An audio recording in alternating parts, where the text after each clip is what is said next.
Okay, good morning, everyone. Welcome back to our online meditation session. And actually, this session is for August, but now we are moved to September. So we will see that we still keep continuing the meditation sessions also in September. So we fix like that. We just discussed it again the third week of September, and we will see that it's a person going to traveling again. But let's see, we keep it like that. Okay, then we will not lose our time. Let's move on. I let Prajan to start, and then we can practice together. Thank you, Prajan. So, good morning, everyone. Today is the 1st of September now. First of all, my apologies for shifting 1 week because of so many things happening at the moment in our center. Lots of traveling and lots of work going on. And you may have heard that now our meditation hall is being built. So I'm busy with that at the moment. So, and you may be able to see some pictures I will send later. Monks also built one garden room by themselves. Right, so today is early morning for you all. For me, this is my fourth tasks of the day. So now with this, anybody wants to share anything before, just a general conversation, your practice or anything you want to share today as you just, getting fresh up yourself? Huh? All right then. Okay, so in that case, I will lead you to practice meditation, and then after that, as usual, we'll explain certain aspects of the practice, and we'll have a discussion before that, okay? And before the end of our today's session. So in this way, now let's start meditating. So take your comfortable seating. Sit in a comfortable position. Since it's been an early morning for you all, you may move your hands and shake your head, and you may hit your hands just to wake you up, or you may say, wakey, wakey, wake yourself, giving a little bit of a massage in your fingers, cracking backs and legs, and moving legs around, just physically waking you up. And after that, let's play with the breath a little bit. All right. So take your seats, and as your eyes are open, do not close your eyes at the moment. Okay. So take a long, deep breath and a blow from your mouth.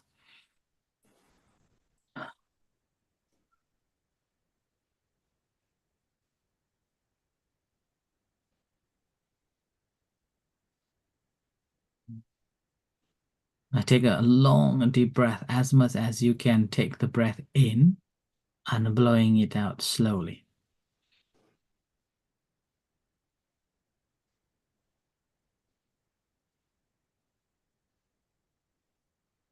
After 2 or 3 times, you gently close your eyes.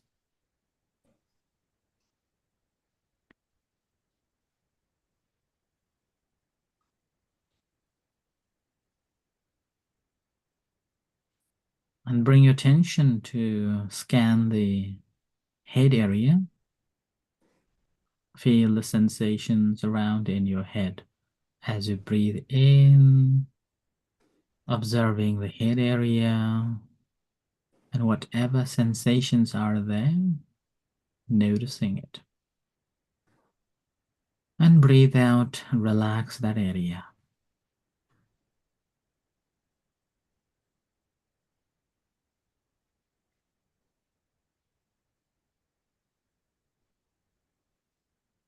Breathing in, observing sensations around in your head area, the top of the head, the skin, the forehead, the eyes, ears, nose, the whole face, whatever sensations are there.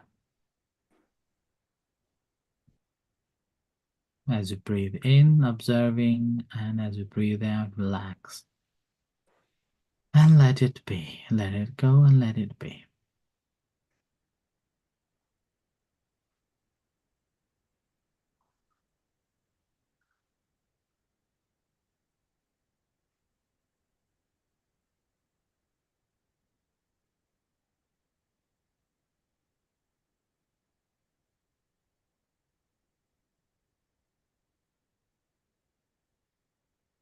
You may do it around a cycle of 4 to 5 times. Take a breath in, observing the head area and noticing any sensations and releasing it.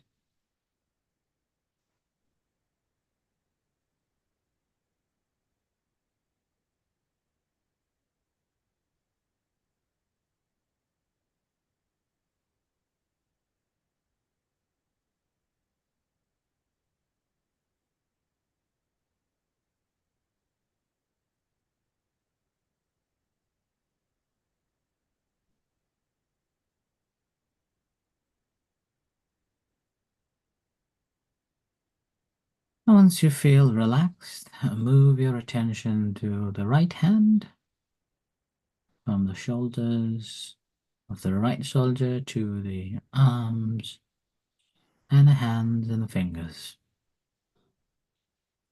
So breathe in and observing sensations around the right hand from the shoulder down to the fingers.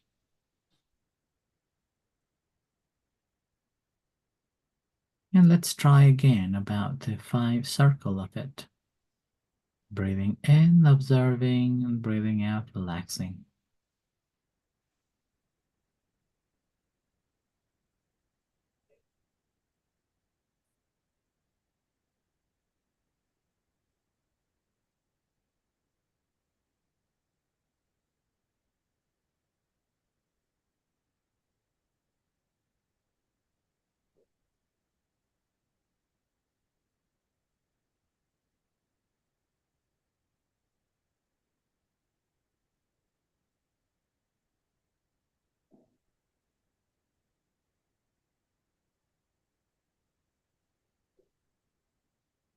And as you feel relaxed, shift your attention to the left hand.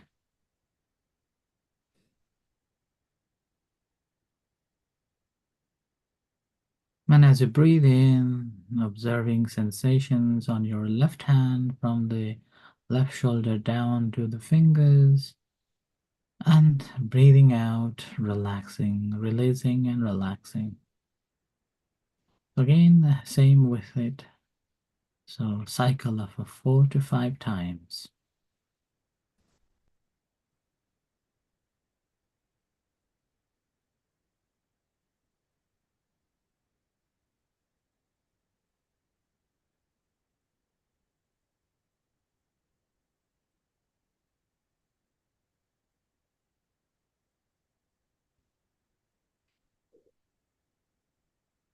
And similarly, shifting your attention to the front part of the body.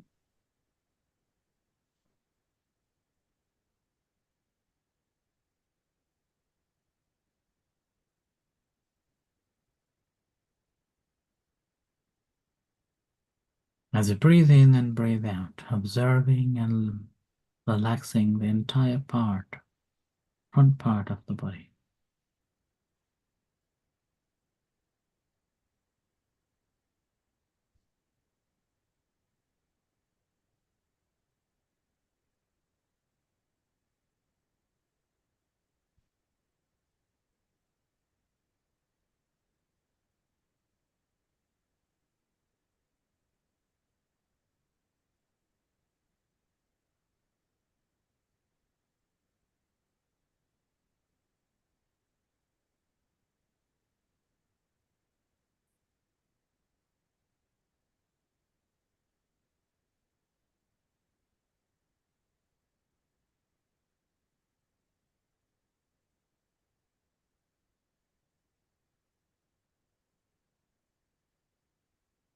And now shifting to the back part of the body,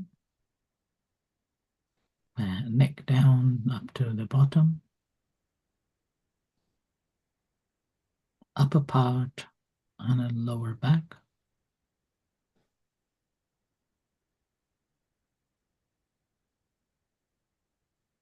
And relax.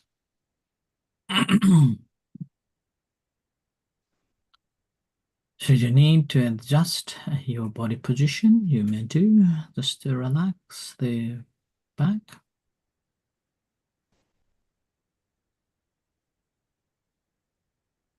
So as you breathe in, experiencing the sensations around, and breathe out, relaxing. So doing it again for about 4 to 5 cycles.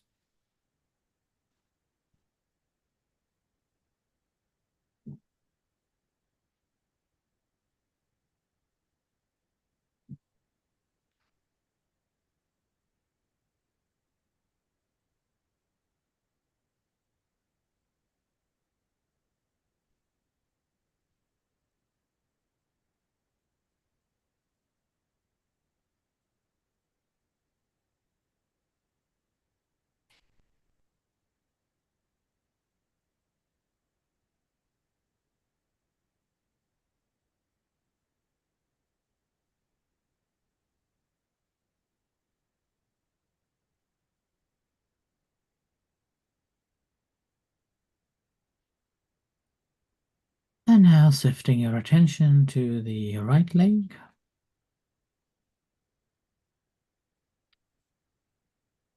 And the right thigh to the toes. Observing sensations.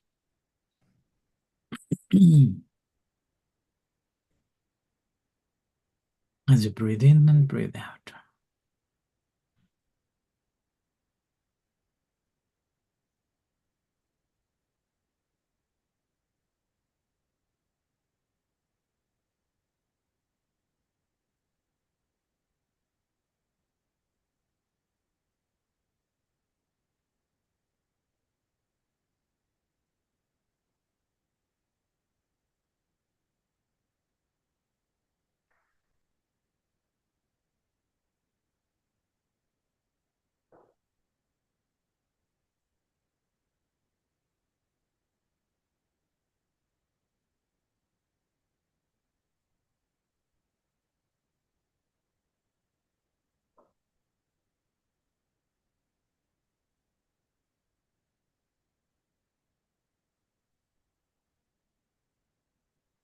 Now shift the attention to the left leg, the left thigh to the toes.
Now you shift your attention to the entire body, As you breathe in and breathe out, observing sensations in your body.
As you're observing the sensation in your body, rather than just observing the bodily sensation, try to notice your mental activities with it.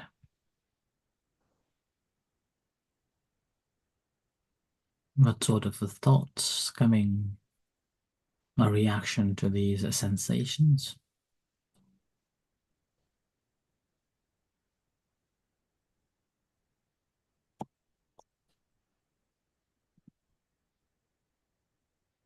Are you observing it objectively, or thinking this and thinking of that and regulating the breath, or regulating the process,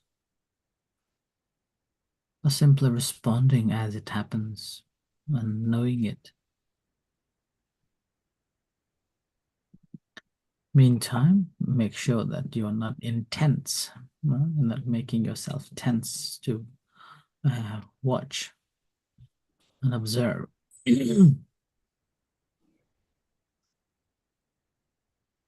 So there is no tension, there is no intention, just observing as they are.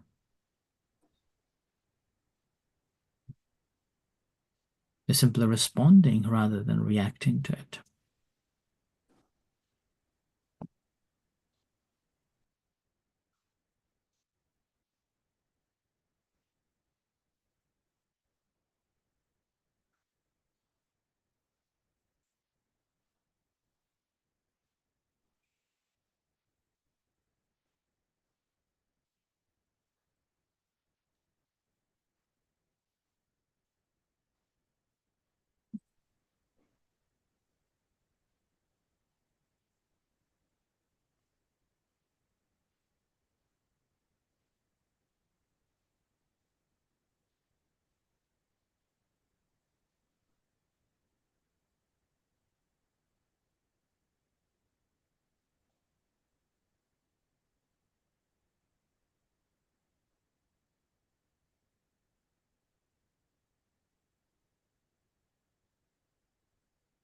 Practice of meditation is to try to recognize the discomfort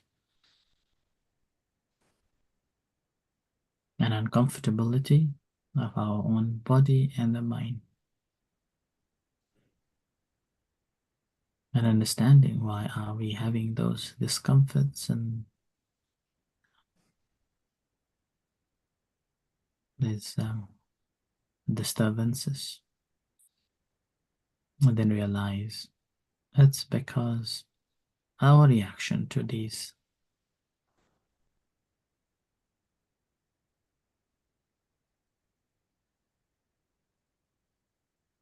So here, try to understand that whatever is there arising is one thing, and you are understanding of them by observing it is another.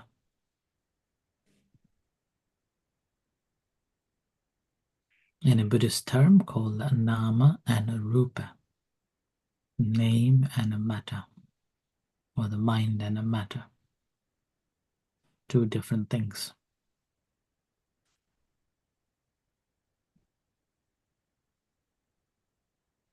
Matter is one thing, the physical body, and the mind is another, the mental factors, mental states.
And understanding the changing nature of these things.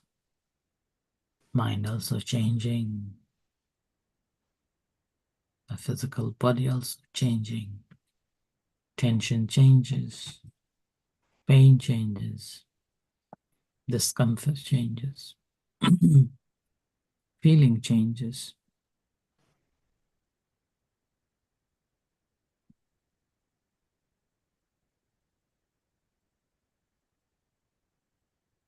So practice of a meditation is to cure discomfort, dissatisfactions by realizing the true nature of it.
Now bring your attention to your eyes.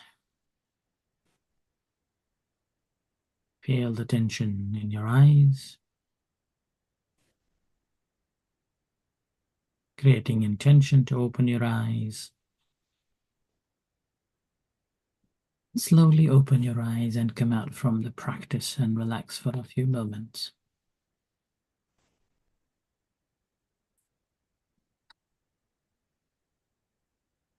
Ah. Okay, so anyone wants to speak?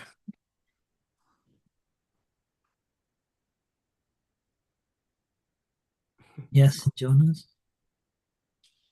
I realized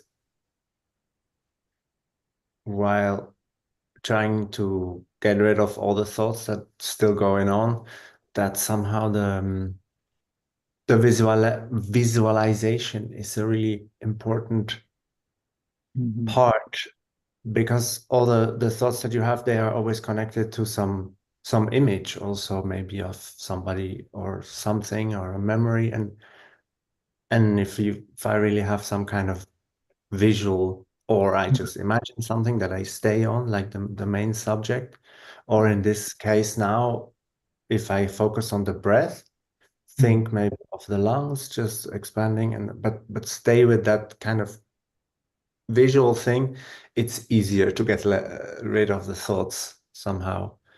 Mm. And they're still there.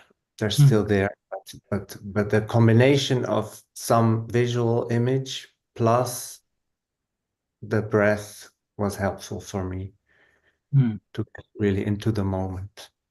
Yeah. And that is called intentionally distracting our mind from the rest of other things to the one object. That's why just awareness of the object is not enough. So we have to constantly be mindful of that. Uh, so here helps to focus on something and disconnecting other rest of other things. Mm. So that's why it's called a naming or a noting. So breathing in, breathing out. That's why Buddha explained, saying, "You know that I know that I am breathing in." So that's a noting. So there's not just the awareness of breathing in and breathing out, but there is actual connection with it that I am knowing it. Like a rising and a falling, a rising, falling, like that. So it's noting it. I call it hammering the nail, hitting the nail. And with that, you're not missing. Okay, good. So continue practicing. Thank you. Right. So, as we know, the meditation is something that one of the very essential part of the Buddhist practice. And the Buddha was enlightened basically through the practice of a meditation. And he introduced meditation in a form of like a medicine. Uh-huh. And this we can see it from the teachings of the Buddha that for 45 years after he was enlightened at the age of 35, he explained this in a form of a disease. So he started off with a Four Noble Truth. There is illness or the problem, and it has a cause, and this problem can be ended, and there is a way to cure this problem or cure this disease. Okay?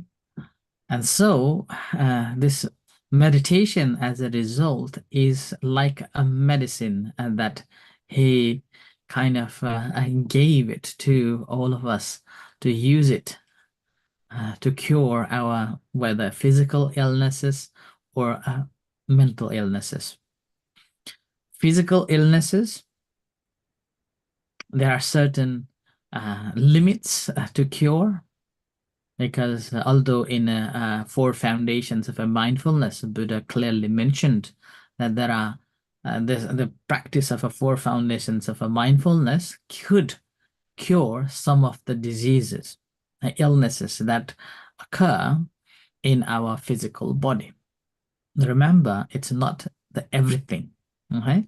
Because this physical body, we do not have control over it. Doesn't matter how much supplements you eat, it will decay. It doesn't matter how much you dislike to be getting old and getting the wrinkles and the gray hairs, you will get it. You will get it. And doesn't matter how hard you try not to be kind of less energy and not able to do things, but it will come like that. You will experience that certain things now you cannot do anymore, which you used to do it, able to do it, right? So this bodily changes is inevitable. And as a result of that change, we experience illnesses.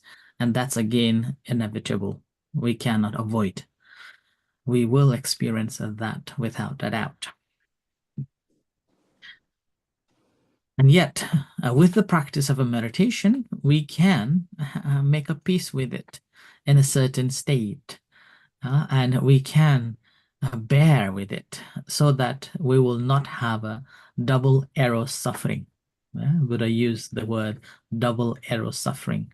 So, which means let the body sick, not the mind. Right? And normally what's happening is that a lack of awareness and understanding of it, the moment when we have a physical pain and discomforts and illnesses, straight away, why me? What's happening? Despite of eating well, sleeping on time, waking up on time, doing a good exercise, and why I am having this disease, and that's called a double arrow problem. And in terms of the mental illnesses, again, this is also inevitable too. It's also inevitable. We will get that in a certain state. That's why this is again a Buddha mentioned saying that there are no one who is free from mental illnesses as long as that person has got this greed, hatred, and delusion. Right? So a practice of a meditation, that's why, is a medicine to cure this physical illnesses in a certain state, and then mental diseases in a mostly regarding the mental diseases or mental discomforts and illnesses. Now, the practice of a meditation is not only experiencing this illnesses or this disease that we are having, but ability to investigate the cause of it. And the cause is, which again in the Four Noble Truths, the Buddha clearly mentioned that we are having this discomfort, disease, and sufferings simply because of a craving and ignorance. Craving and ignorance. So craving, we have a lot of cravings. Want to have this, want to have that, don't want to have this, don't want to have this, that, want to be like this, don't want to be like that, wish I can get that, wish I can get this, so on. So that's a practice of a meditation is basically the purpose of it is to deal with this or got to cure it. So when we are practicing, we are analyzing these symptoms of these diseases or these discomforts and finding a diagnosis how to diagnose it. And there is a way to diagnose that.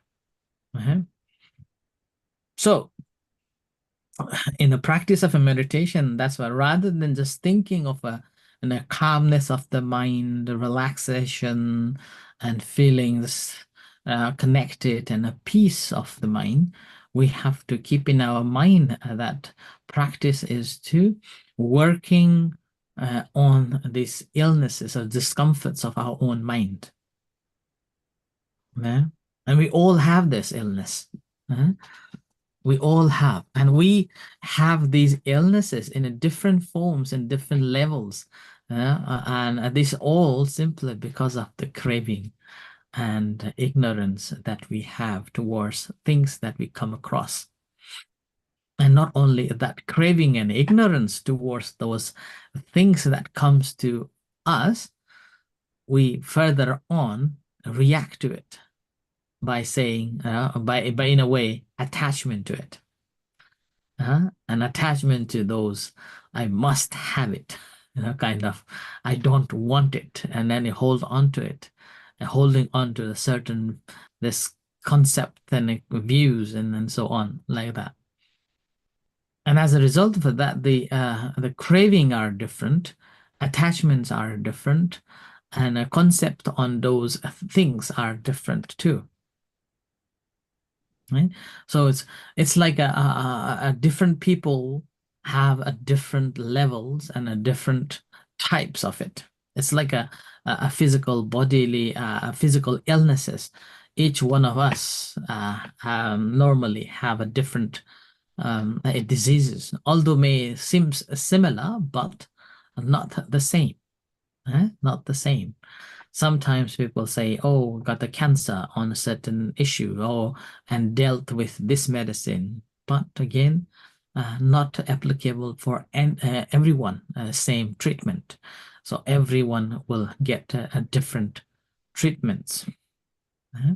And that again, after investigating that person's physical health, nutrition, how much that person can have, and compatibility of the medicine to that person, and so on. So many this relates to it in order to get that cure done.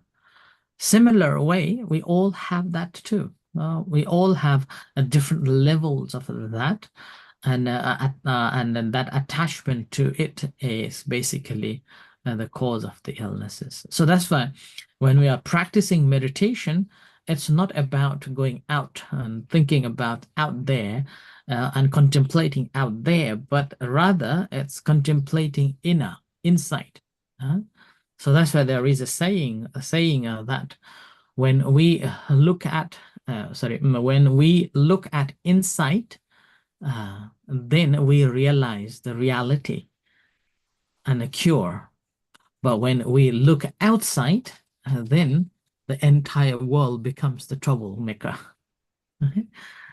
Troublemaker. So the whole scenario, that's why the practice of a meditation is that doesn't matter what we come across with, but it's a matter of understanding how much we look in or look through. That's why the practice of a insight meditation, also known as the inner journey. Yeah, inner journey. So journeying inside to understand in and out of this discomforts and the stress and problems, and the finding the calm and a peaceful state. Let's say when our eye sees object, if we are unmindful, straight away we define and we take it into want to have it or not want to have it. And with that want to have it and not want to have it is a craving, and craving towards liking and disliking. And with that reaction is basically because of not understanding the touch or the eye seeing the object. If we understand the eye seeing the object clearly, then there won't be a trouble, or there won't be a craving. But when we see something straight away, and then because of a lack of a mindfulness, we straight away, I don't like that, or I like it. So, and then the concept of a liking and disliking, we hold on to that view that, oh, this is the perfect thing that I want, or this is thing that I don't want. So we then pushing and pulling game we start. And holding on to that, basically developing our I-ness. I-ness means I am, or this is me. I-ness, called Attupadhana. So I-ness. When you develop this I-ness, then everything becomes different, and then you become in a special position, and you should have that one or you shouldn't have that one. So goes on to creating further discomforts in our mental state. And with that furthering causes more discomforts and also creating boundaries and causing other troubles related to it. But as a practice of a mindfulness meditation, what we are doing here now is that when I sees the object, we're seeing this object clearly and understanding. So that clear understanding is that I am seeing this object. So the object seen is a matter, and the awareness of that is the mind, right? So when we see that, and these two objects are also changeable, it's changing. When we understand this is changing in nature, then that moment we take this as just the scene. When we take this as just the scene, then there will be no craving. When there is no craving, then there will be no conceit. When there is no conceit, there will be no I-ness. Right? So there is no ignorance now, only knowing. The wisdom part is there. With that wisdom part, so our mind is free. Right?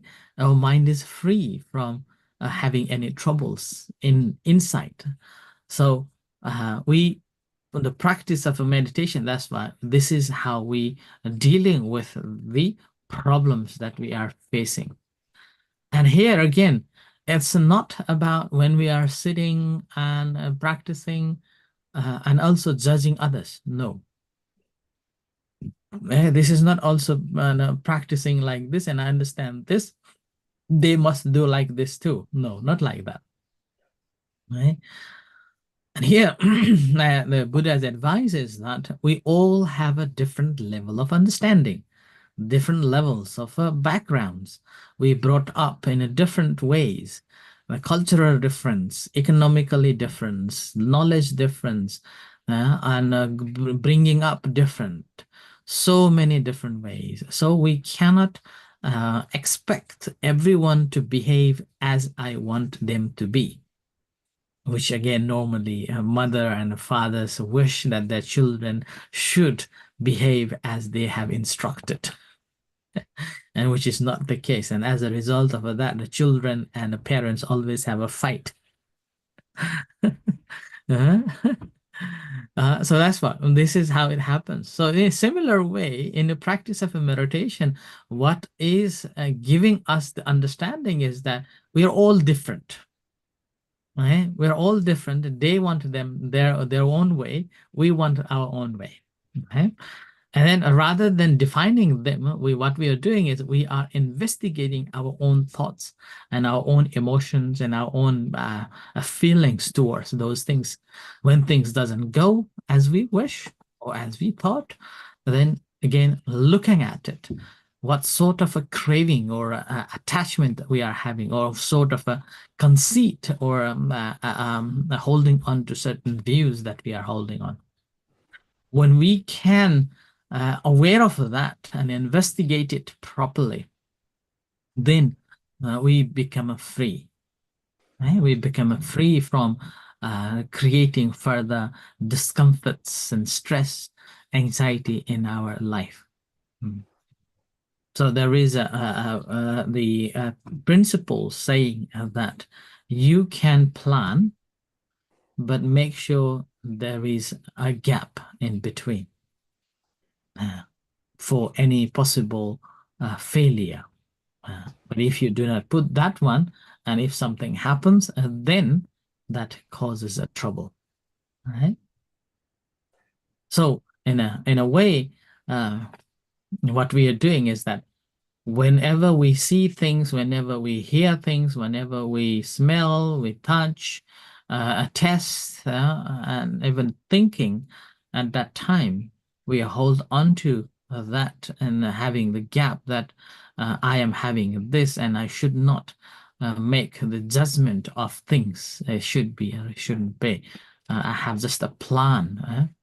So, and then the process is how the mind reacts to these activities of a seeing, the seeing, hearing, touching, smelling, and thinking. And then when we are looking at those process, how it directs to seeing and how it directs to hearing and smelling, and how we are reacting to it, and so on. And then each time, if we become a mindful, what's happening here is that we always put I am. And then we define measuring with other things. And with that measuring always brings the discomforts. Okay? So the antidote for that is simply that our duty is to be aware of that, mindful of that, and understanding that these discomforts and unhappiness and illnesses of mind, mentally distress, these has a cause, and that cause is basically our wish to have something on it. And when we understand that, we basically releasing it, releasing ourselves from this suffering. And with that, we will not have any attachment to whatever experiences that we are having in our day-to-day life. When we do not have that attachment to things, then we will be able to free ourselves. Otherwise, we will be, having attachment to it so intense that very difficult to get away from it. It doesn't matter how small that is. It's like there was a one lady, and she was she is now, I think, 91. Okay, she's 91, and her husband died about 30 years ago. Okay, and her husband used to wear a certain a jacket, leather jacket. And she keeps that jacket in the same spot and looks after, cleans it every week.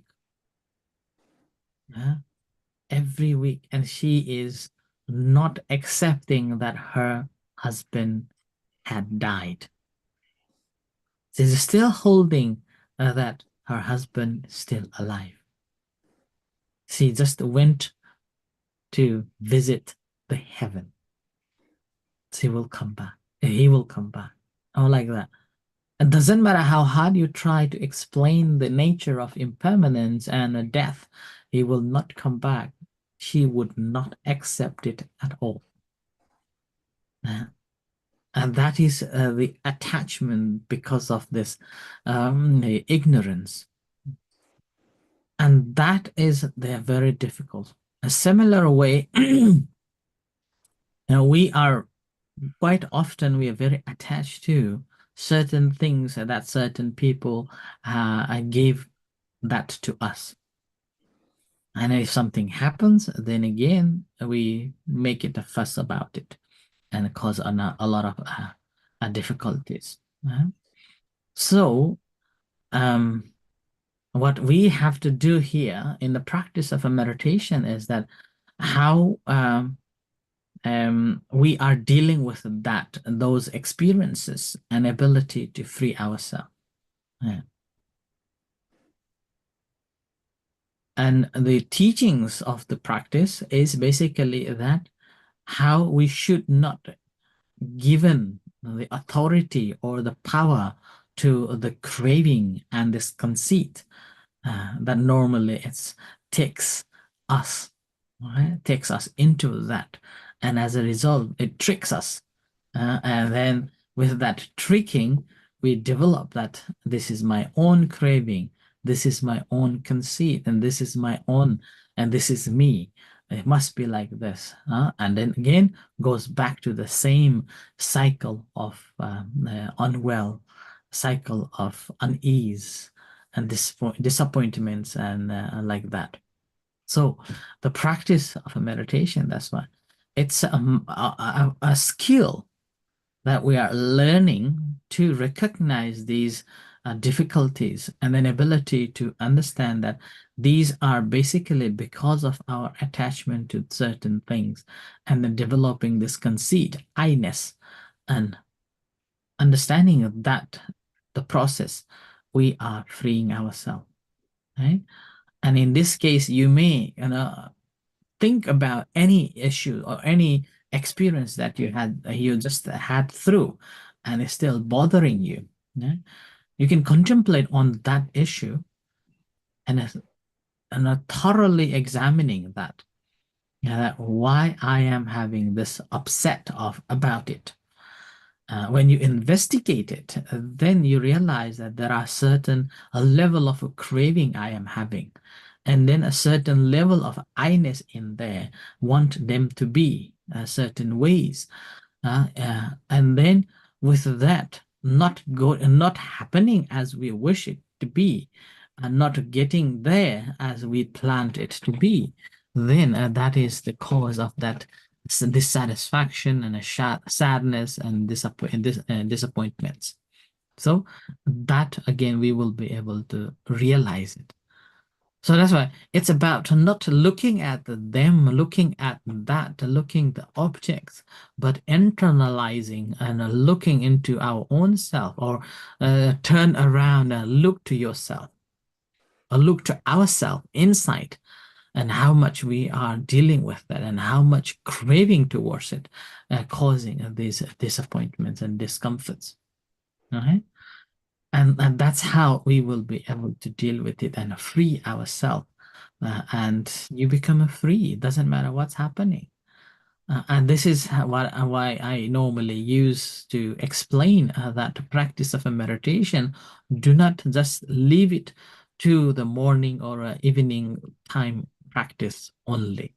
Make sure that you are having it every day, every moment, whenever things come, straight away able to look at that experience and checking how much craving or ignorance towards it, or how much I-ness involved in it. And then checking that basically reduces our suffering, reduces mental clutch, and we become mentally free. And that freedom is the beautiful thing, that you can smile. I experience every single day so many things, particularly the work going on at the center now. So I face so many things, and sometimes even feel like being harassed. And being a monk, I'm being a monk, everybody think that, oh, whoever asks, monk will provide. Monks will give and free, and monks will forgive, and monks will give them, like that. And then whenever I feel those conflict at that time, I looked at it myself. Oh, I'm looking from them. Now I have to look in myself. So I make peace within, and then I reply. And then I reply. And then sometimes again, and this is true, that being a monk, you will be harassed a lot. And then you will be taken for granted a lot. Because as a monk, we have to, oh, it's okay. That's fine. Don't worry. Like that. So, and that's sometimes is not practical in modern day. So it's not practical in modern day. Sometimes you have to shout, you have to fight, like that. But again, it's okay. Let's try, be happy, don't worry. And then in my mind or in my heart, it's like a boiling water, bubbling. It's like a volcano coming out. So what I do, okay. So smiling and looking at my volcano going in my mind. This bubbling, watching and watching and watch.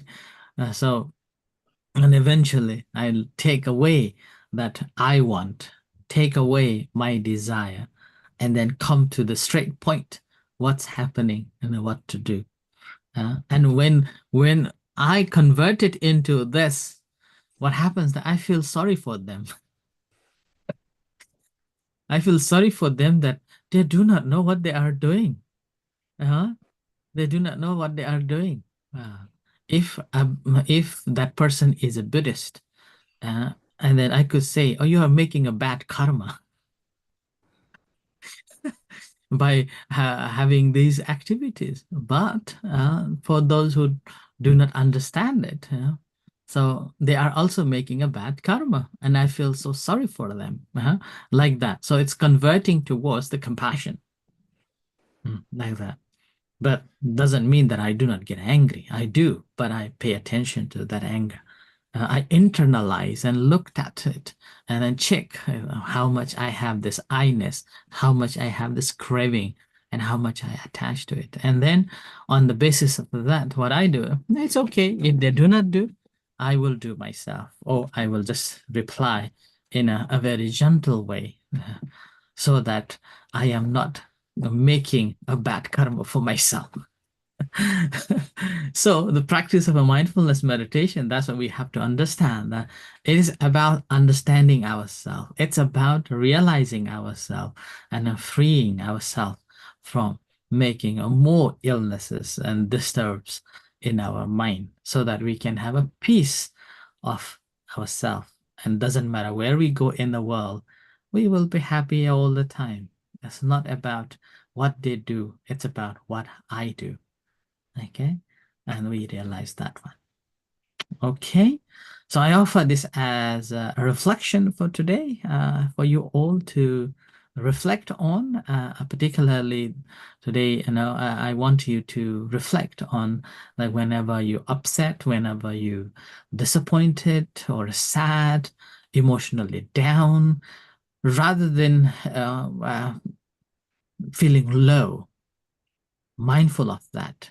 What sort of things happening inside your body, inside your mind, and how much you're affected by it, and then checking the reason behind it. What is the cause of it?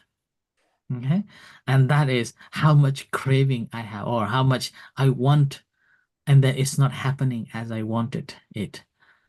And then how much attached to my views that there should be it like this and not like that.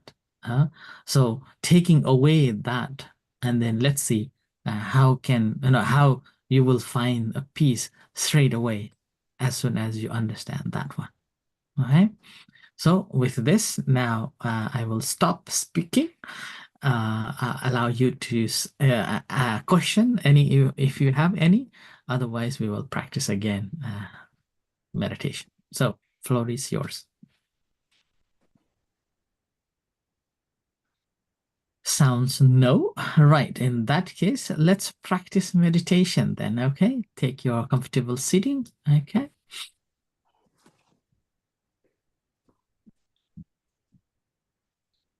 Sit in comfortable position. Relax yourself.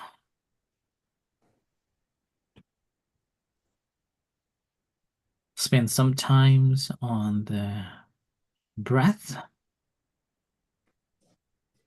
observing the breathing in and breathing out.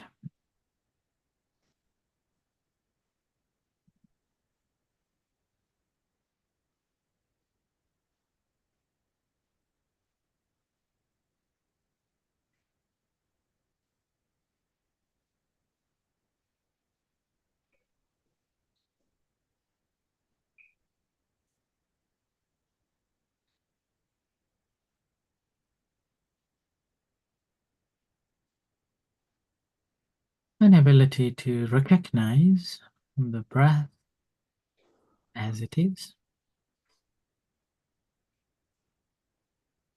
So natural breath, normal breath.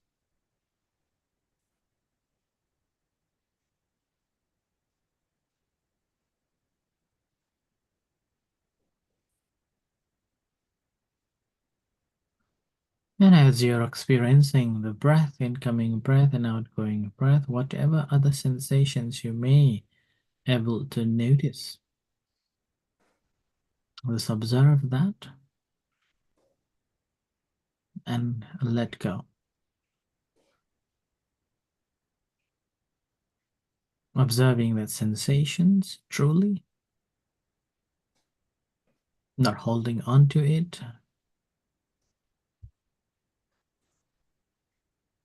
not exaggerating, not defining as a pleasant or unpleasant, just a feeling.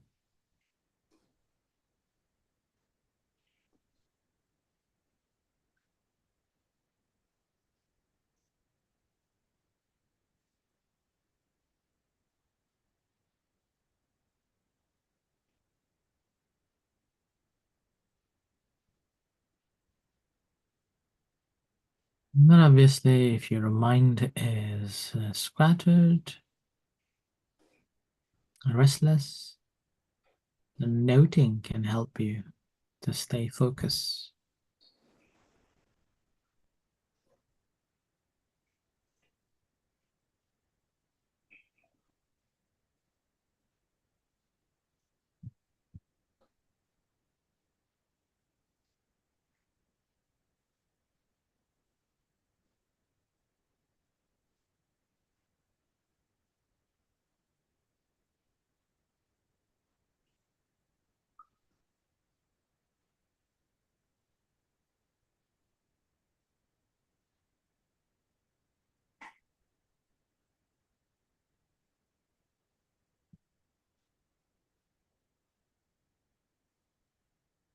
And if you find that your mind is still restless, you may practice the 7 parts body scan, the head, the arm, the body, and the legs.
And when you find that your mind is relatively calm and in a peaceful state, able to be mindful of the breath, incoming breath and outgoing breath at the nostrils,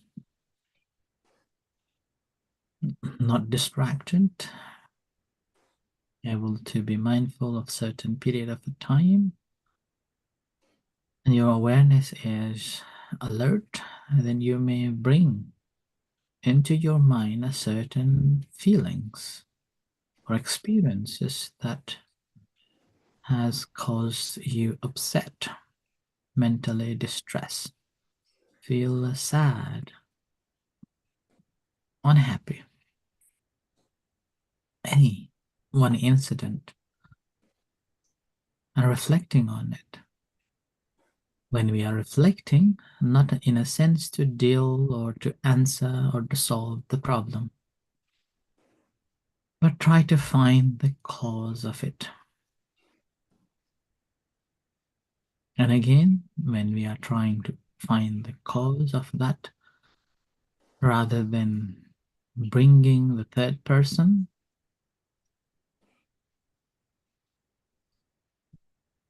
investigating within ourselves, inside the mind.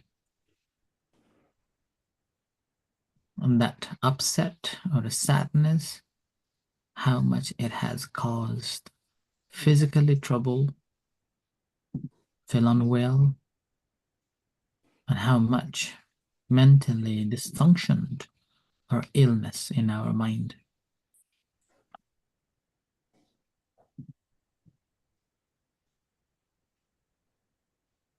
But remember, if that's too hard and it's too sensitive, then you may change the object back to the breath, noting the breath in your nostril or in your abdomen, and stick with it, noticing breathing in, breathing out, or rising and falling.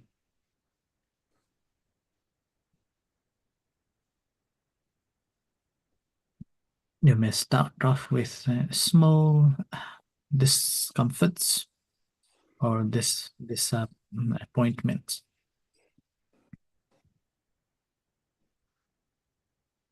It could be anything that you see or that you have heard or that you've been thinking. Remember, do not bring many things at the same time, just one at a time, so that there will be no mix and a match and not able to have a clear understanding of it. Just take one at a time and spending good time over it.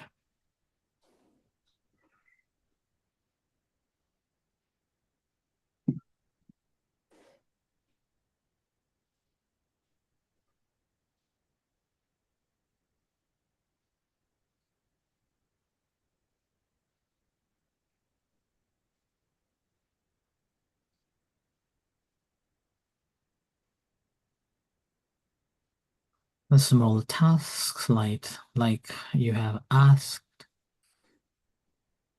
your friend to do certain things and he doesn't do it, and what sort of upset it brings to you.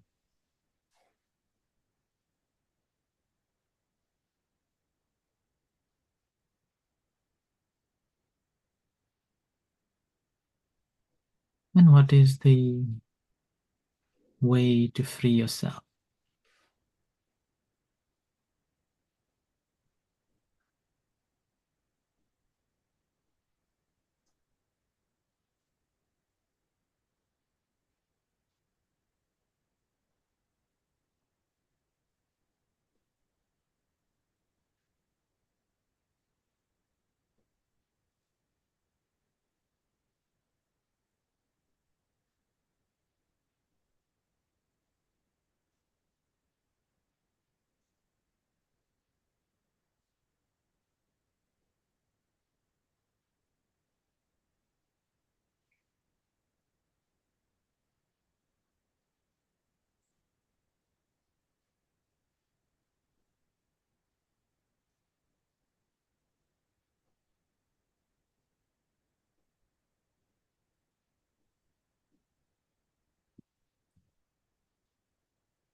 You may expand it to a work colleague,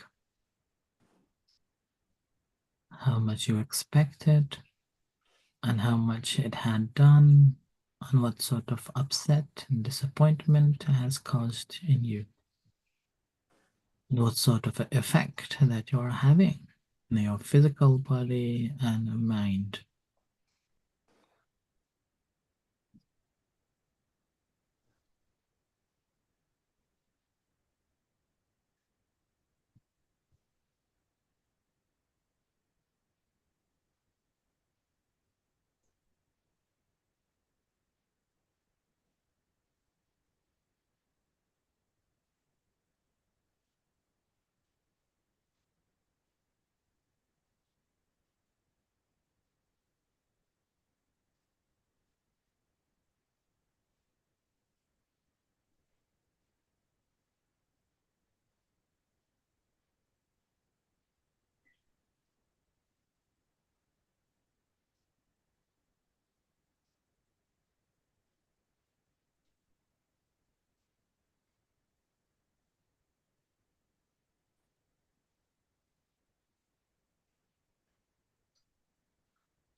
You may bring from the recent past any disappointments and anything that bothered you, investigating and understanding the true reality of it.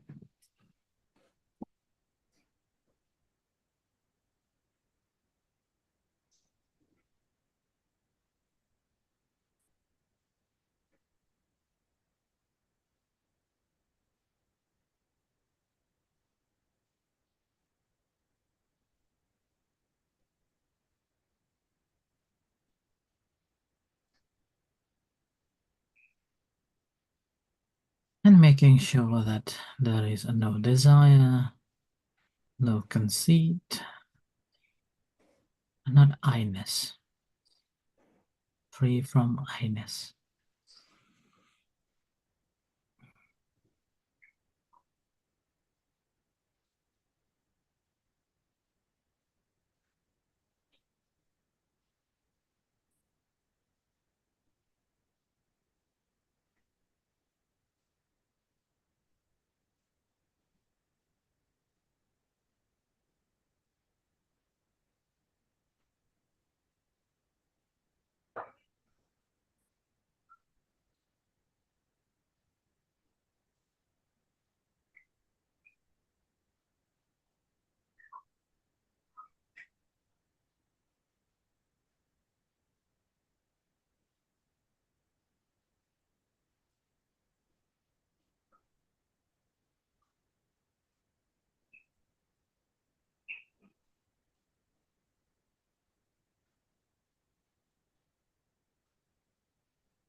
Now gently bring your attention to the sensations of the body and to your eyes. Feel the tensions in your eyes. Noticing those tensions. And slowly open your eyes and come out from the practice and reflect for a few moments.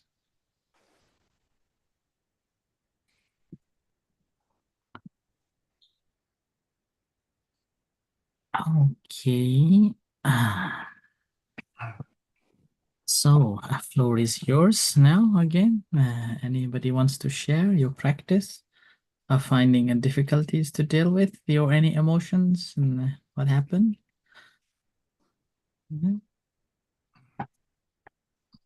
Anyone? Yeah. Yes, please. We. You even put a video. Yay. Yeah, thank you for your teaching because today it's just sharing what I get a summary from the session today. That it sounds so simple that the cause of suffering is just from the ignorance and the craving. And all the emotion we have, all this anger, the hatred, the delusion, it's just us that react to what people don't do what we want, or they do what we don't want, all the attachment, the I-ness, and all that. It just actually come out from us. It sounds so simple, all this, but to do it in reality, to practice all that, which is like, whoa, what did Prajaan teach us, and why don't we do it? And it just sounds like, whoa, eureka moment, but yeah. So that was something. And also when you talk about thinking of the emotion or something that was disappointing, I think Varapon knows about it because I had a phone call with my mother a few days ago and was an hour and a half of very emotional phone call. At the end, when we just reflected back to it, it was like, actually, I should listen to her more, not trying to tell what I think. And then I got upset because she didn't listen. And then she keep coming back with something, the same thing all the time. I think we can all relate it with when we talk to mom, like, why don't you do what we want you to do? But yeah, at the end, it come back to like how we react to anything that come into our sphere, how we expect people to do things and the whole thing. So yeah, craving ignorance, just simple two things, but it's so hard to think about it sometimes. That's all I want. Thank you so much. Good. Thank you for sharing. Yes, Jonas, you want to? I just realized I want to thank you for mentioning how to focus on one thing. I realized when you said it that when you were talking to focus, just to take one issue or one disappointment, just to know that it will help you to focus on one thing, and then okay, we did that, and then the next thing. Just, I don't know, I had this realization how useful and important it is. A bit like multitasking. Also, although many people think it's a good thing to be able to do things at the same time, I realize it's easier and more effective to do things concentrated, but just one. And with the thoughts, in a way, it's the same. I just realized that. It's very helpful, this notion. So thank you. Very good. Yes. One of the description of the word called the dukkha, or the suffering, that the Buddha mentioned as the first factor of the Four Noble Truths. The dukkha, the cause of the dukkha, and then this dukkha can be end, and there is a way to end this dukkha, right? So the description of this dukkha, the suffering, which is the English translation, is also known as an illness or a disease or problems, whatever you name it. The description is given, like Oi said, Yam pichang nala patitam pidukang. So that's the description. One of the descriptions. Yeah? Yam pichang, I want like this. Nala patitampi, and not happening like that is a dukkha. So, I mean that when we able to focus on that task or what's the cause of it, then it's simple. Realizing is hard. Realizing it hard that this is because of that. Then the moment when we realize, then everything comes to the conclusion. So that the practice of a meditation, that's why the Buddha also explained in the dukkha, the suffering or illnesses or disease, that this is there, universal. Right?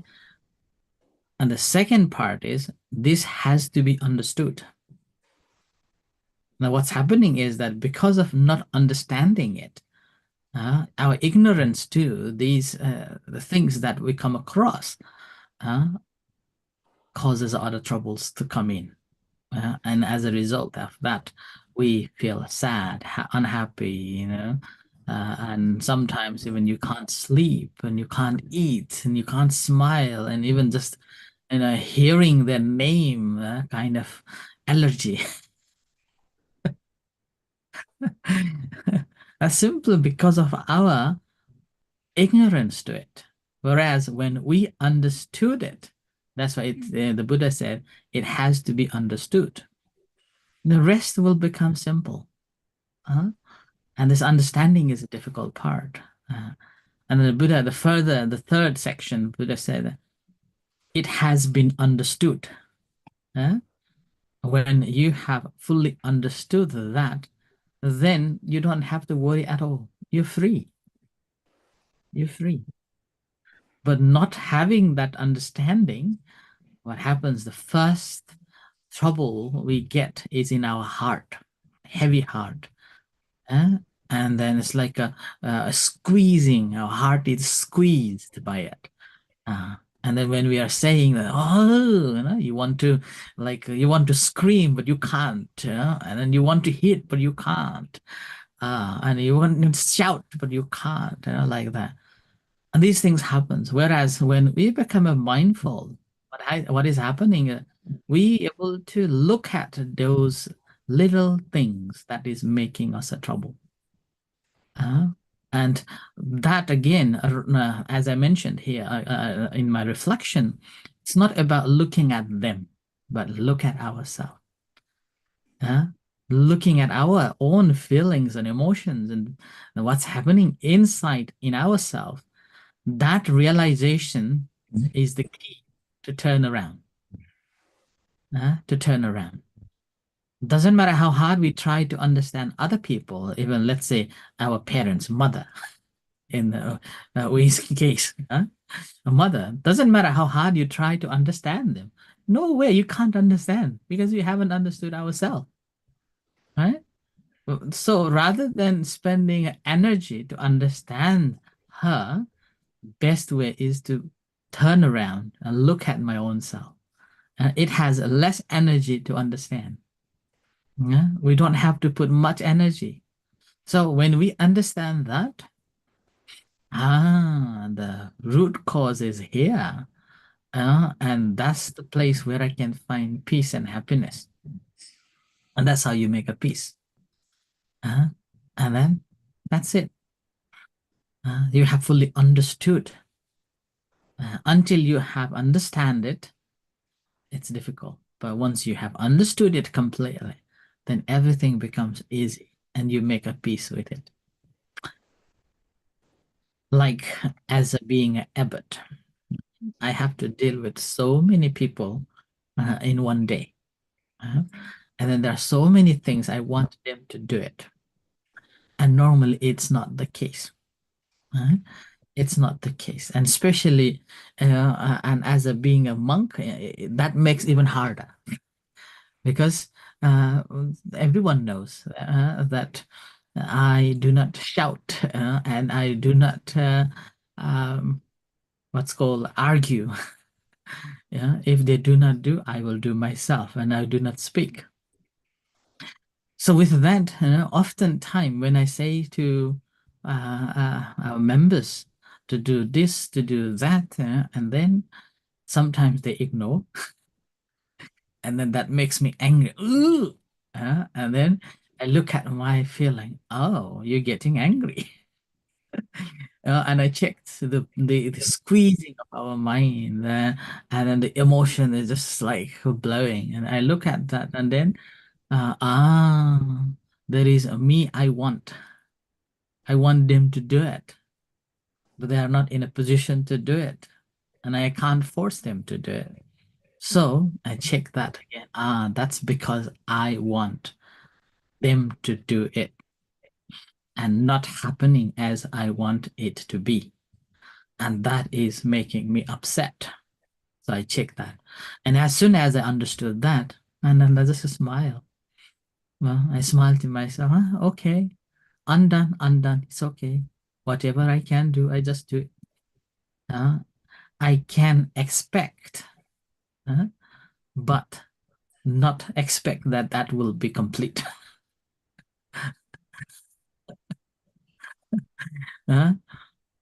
I can expect them to do it, but I cannot hope that they will do it. So that's how we make a peace with it. And we will face this every single day, every single day in our life. That's why the beauty of the skill of this practice of a meditation is the more we practice, we will be able to recognize these things and able to understand it and able to let it peace, leave it at a peace. We peace ourselves and we cultivate peace within, and also able to feel compassion for them. One, they do not do, that means they are not increasing their capability, they are not developing their knowledge, they are not learning what should be learned. And again, in the future, you will not be telling them to do it again. See, they are losing the opportunity too. So with that, you feel compassion to them. Oh, so sad that they are not learning, or they are not doing, or they are not acting on it as I want them to be. Yeah. So in that way, that's why we can expect, but do not be able to do it. And that's how we can make a peace within. And when we mindful of that, when we become a mindful of our own emotions and feelings, and contemplating on those little upsets and the sadness, we realize that behind the reason is not actually the craving that I have, and not able to understand is the cause of it. And further on, it becomes more stronger based on how much attachment that I have to those concepts, those desires, and those ignorance. And with that, we develop the conceit, the mana, so-called ditti mana. So there are 4 words comes: tanha, avidya, ditti, and mana. So tanha is craving, upadana is attachment, ditti is the view, and then the last one is the mana, the conceit, I-ness. I am better, I have a power, you must do this, like that. So we able to understand that entire process, and will make a peace within ourselves. And that's how we will be free from this mental disease that is causing us to be miserable. So welcome to the Buddha Hospital.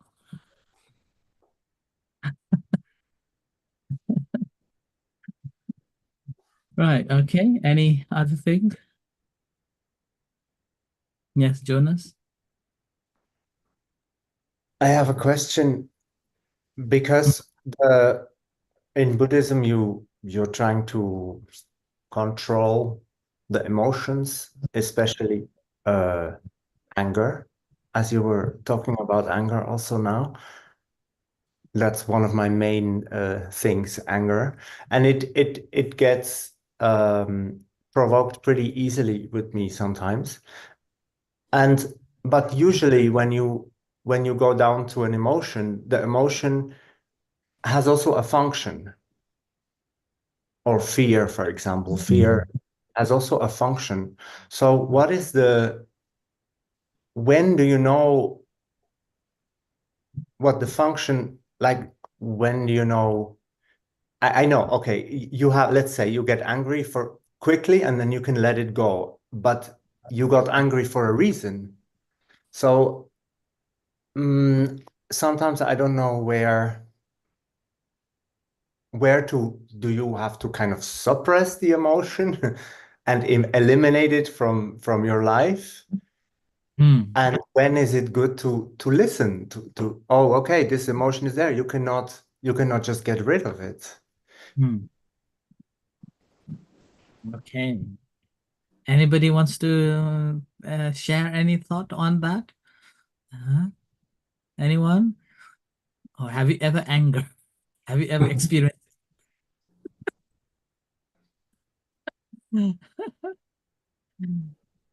Right. So first and first, practice of a meditation is not about controlling the emotion. It's not about controlling our anger. Okay? We are paying attention to the anger, not controlling the anger. Okay? Paying attention to the anger that we are experiencing, and that anger, you can experience it when you feel different chemical changes taking place in your body, in your mind, and that we are experiencing. Okay, we are observing it. And sometimes this is also known as a controlling. Actually, not controlling as a controlling that you are suppressing it. No, it's not. There is no suppressing. Okay, it's just the observation of it. And now, looking at that anger itself. Okay, looking at that anger itself. Where is the cause of that anger? Where is the cause of that anger? If you may remember, I used to say, no one can make me angry without my permission. Yes? Yes, I remember. Yeah. So who gave a permission? We gave a permission. Permission to what? The sound or the words that somebody has said, or the action that somebody has done. And the word that somebody has said or action that somebody has done, why that is bothering you? Because you wanted them to do something different that you wanted them to do. You do not want to hear that you dislike, but they have said it against what your wish. Okay, and when that comes to the feeling, yeah, when they say, when you see somebody has done, so that is called a feeling. When that feeling comes and you do not understand it properly, right? So you have a desire, the craving, you have a desire to hear nice thing, appreciation, and acceptance, and then you want them to do that you have as you have planned, and then they are not doing it. So there's desire, and then with that you get boiled up, and when you boiled up, that is a feeling, and because of that feeling arises, you have attachment to the certain concept and views that they should say this, they should say that, they should do this, they should do that. So you have a fixed concept on it, and then it's not happening. And then you have this, I have this mind, this thought, I have this plan, I have planned like this, and you are not doing this. So you become angry. So anger is the manifestation of the reaction to the feeling. Okay, to the feeling. And that the more you hold on to that manifestation or the reaction to the feeling, the anger generates more and more. Become a volcanic. eruption, right? So that's why practice of a mindfulness meditation is, from the beginning, what we are doing at the initial state, we are observing this anger as an emotion. So we are observing that I'm getting angry. Okay, and this anger is causing me discomfort in my body, discomfort in my mind and mental state. As a result, I cannot properly function the thought processes or making decisions and doing things properly and like that. But as we develop our mindfulness, our awareness, and gradually we are investigating into understanding this mind matter object, I am, and then that. So two different things. And then further on into the feelings and emotions, two different things. And our reaction to these two different things. And then the main root cause is based on, as we already said, the craving, the desire, and ignorance on it. Right? So see the whole process, how it manifests or evolves from one another. So that's why the practice of mindfulness is not about controlling it. It's about realizing the root cause of it so that there will be nothing. There will be no emotion, no feelings, no troubles. But in the same time, in a conventional world, we do have some stimulations, need to stimulate our energies, our understanding. So with that stimulation, these problems, sometimes becomes the energy to energize us to find the solutions. Okay? And that becomes the fear. Okay? And that becomes the what's called inspiration to do things. Okay? So without that, again, we will be not finding ways to deal other things. So that's why fear also good in a sense, so that you will not be doing something terribly bad. Okay?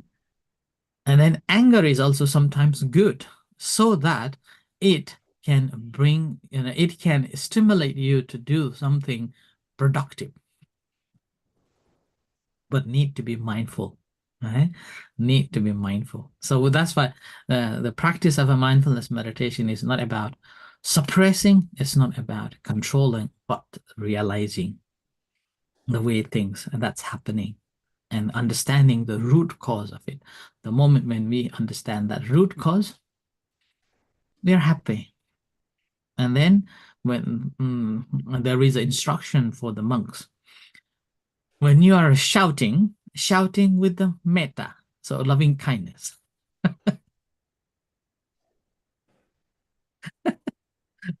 So the instruction is you're shouting out loud, but inside, you do not have any hate, but full of love.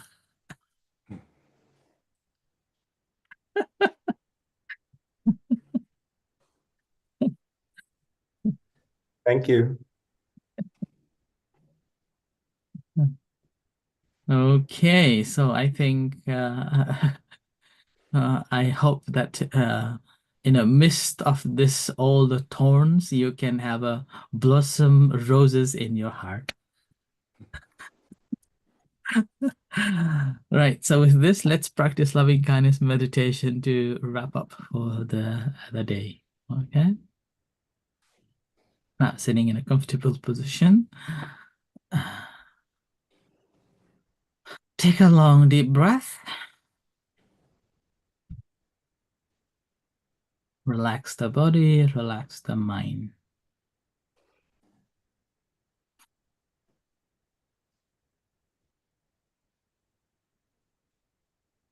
Settle the mind down.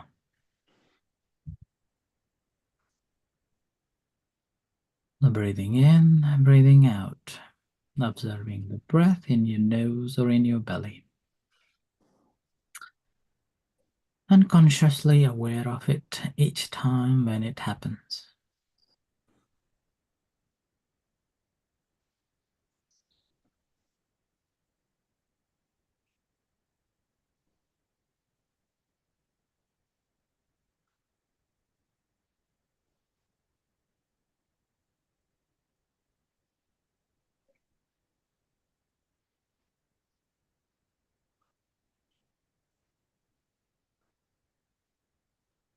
And reflecting a few moments on today's reflection and the practices.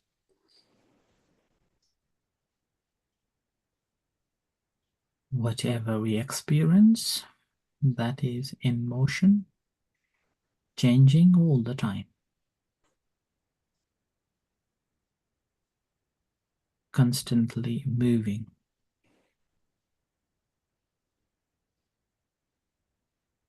Constantly changing, in a flux.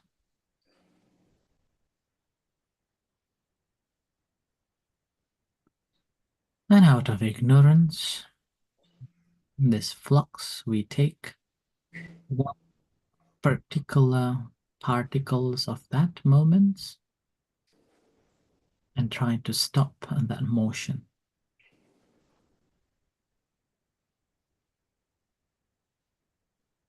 And hold on to it, which is the root cause of the rest of other discomforts that we experience in our life. And that holding extends to rest of other activities, and with that we feel unhappy, disturbed.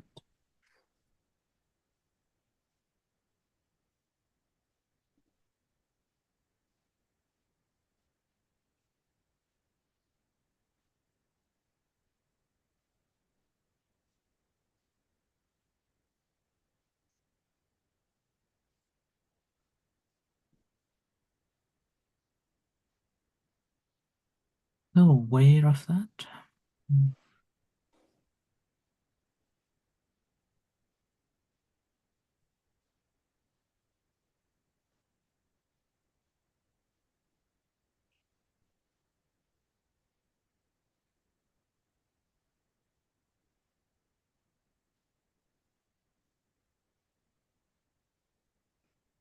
And let it be.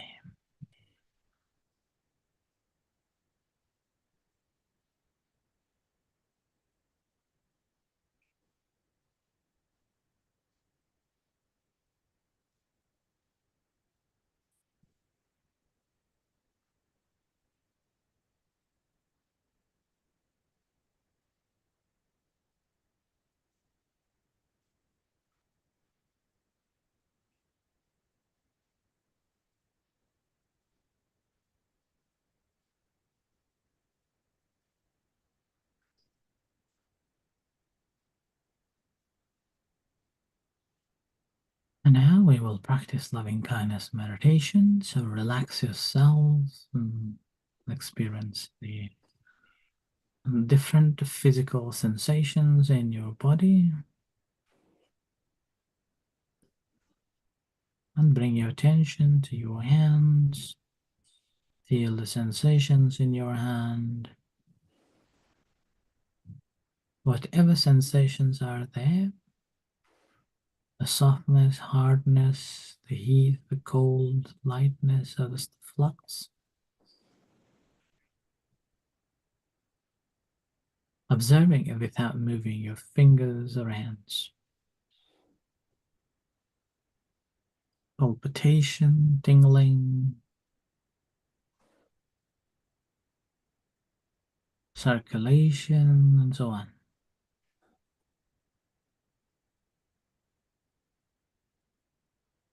And bring that awareness to the heart.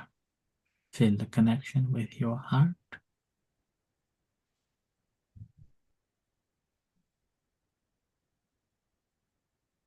You may physically smile to feel the connection with your heart.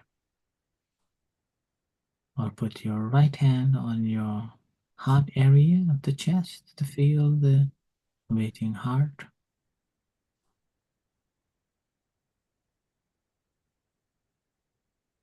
And as soon as you feel the connection with your heart, generating loving kindness and compassion to yourself, allowing yourself to be happy, at peace, and free from suffering. And mentally you may recite, "May I be well. May I be happy. May I be at peace. May I be free from suffering. May I be free from hurtfulness, hatred, ill will, animosity. May I be liberated, liberated.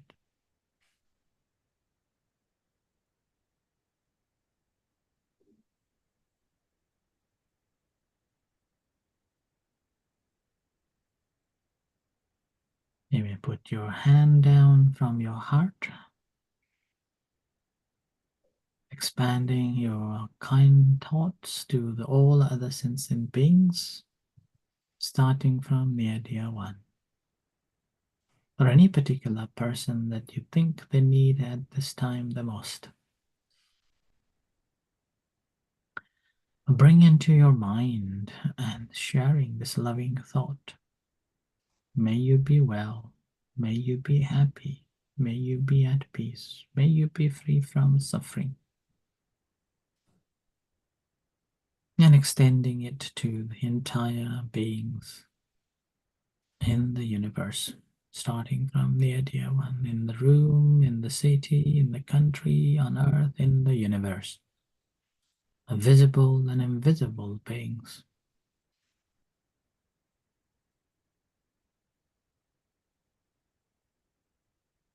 Extending this loving thoughts, wishing them to be happy, well, free from suffering, find the peace. Mentally, you may recite whatever beings there are. May they be well. May they be happy. May they be at peace. May they be free from suffering. May they be free from hurtfulness. May they be free from hatred, ill will, animosity.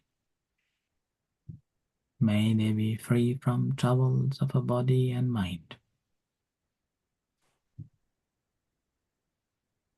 May they be liberated, liberated.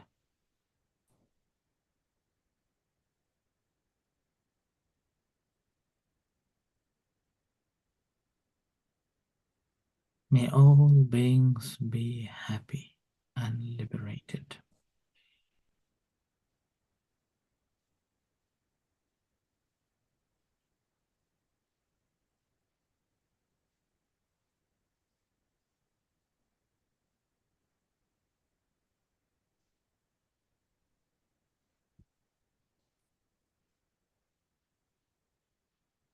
Now bring your attention back to your hands.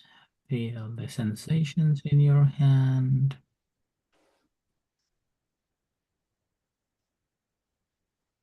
And to your body. Feel the sensations in your body and to your eyes. Feel the tension in your eyes, creating intention to come out from the practice. And as you open your eyes and reflecting for a minute, for a few moments,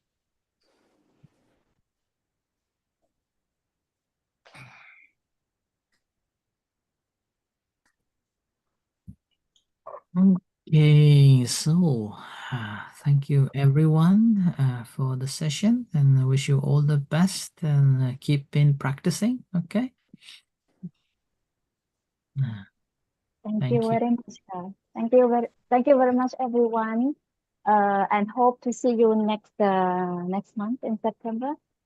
And thank you very much for this session because it's very good. Good sharing, good question, good answer also. And then next month we keep continue if possible because we can learn more about this medicine. Okay. So thank you everyone. Actually, this is the month. It's already September the 1st now. I will see you in a couple of In weeks' time. September.